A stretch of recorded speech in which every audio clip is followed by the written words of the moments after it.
All right, now we're going to move on to the darker hot sauce. I've decided to make a fruity flavored hot sauce and a darker one to mask the color of the green pepperonis. If I was going to planning a lighter hot sauce, something with more of a yellowy tinge, then I would have gone with something like pineapples and mangoes, but then I would have had to choose a yellow pepperoni or a lighter colored chili. So you have to play with these ideas about what you want your end product to be. I've decided to go with black currant because the black currant gives it a beautiful purpley color to the sauce and it covers the greens of the pepperonis quite nicely. First things first, the ferment is over. The garlic has gone a bit translucent. This bag hasn't really done blue garlic. I could quite, oh, that's rather a dark garlic, but anyway, it's not blue garlic.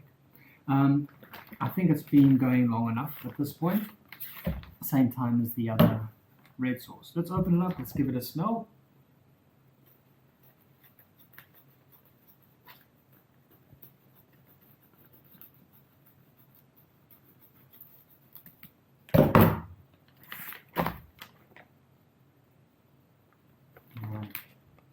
Got nice sweet flavors of the pepperoni coming through.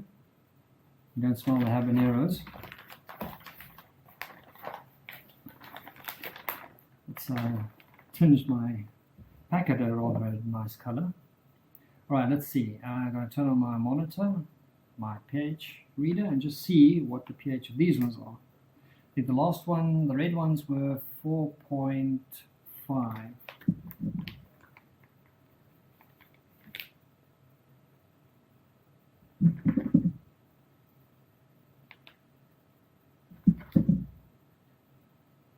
4.1. 4.1. So these ones,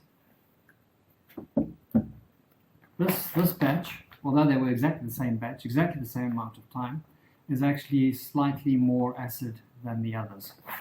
The bag didn't blow up, so I didn't have to release air or anything like that, so that's all fine.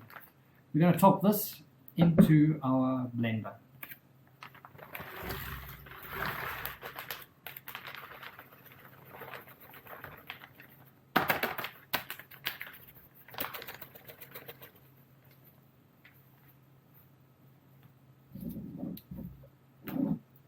Okay, I've got some frozen blackberries. You can use black currant. 400 grams.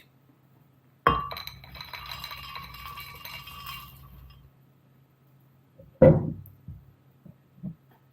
also cut up some apples.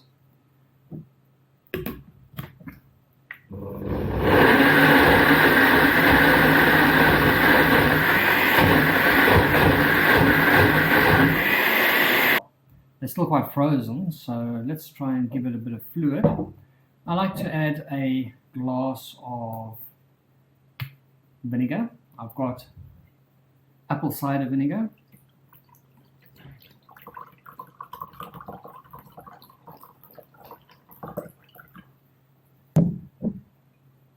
And then half a glass of coconut vinegar.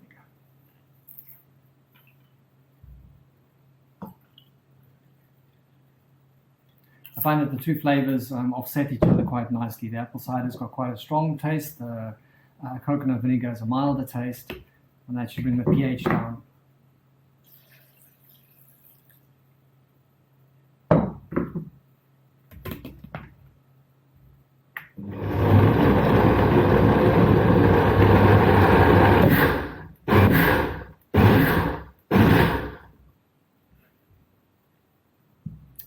And then adding in about 6 apples. The apples give it a nice consistency.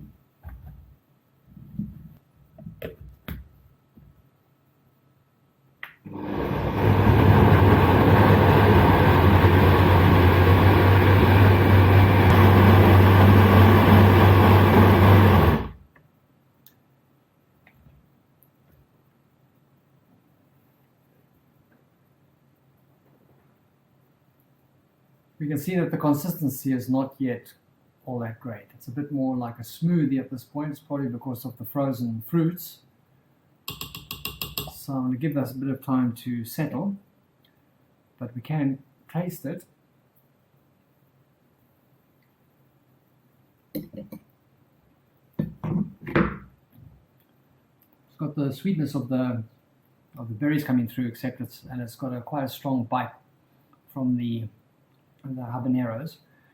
I'm going to add a little bit of water and a little bit more apple cider vinegar just to try and make it a bit more fluid.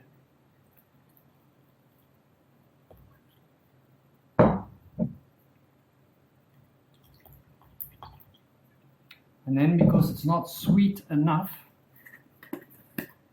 add a good tablespoon of honey.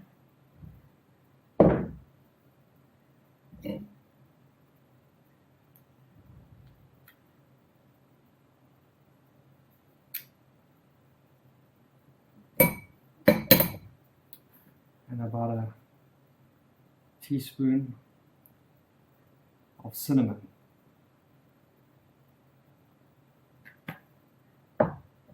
You can add sugar, you need to taste it all the time as you're going through this, adjusting your recipe to your tastes.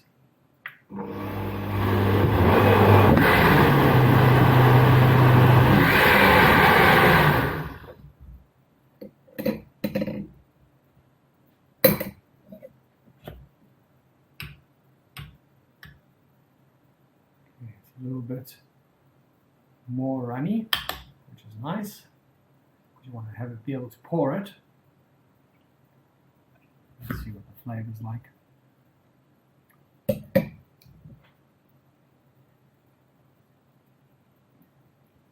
Sweetness of the honey is coming through as well now.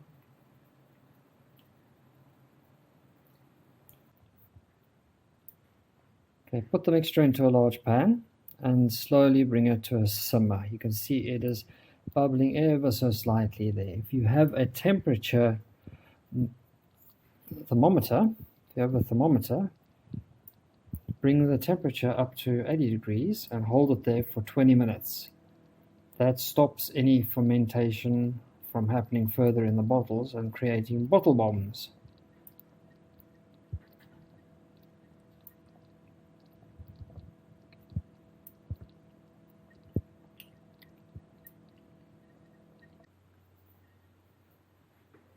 Okay, so it's still nice and hot, 80 degrees. And I'm just going to bottle them. These bottles have also, the water around the bottles have come to 80 degrees. So I'm just going to fill up the bottles.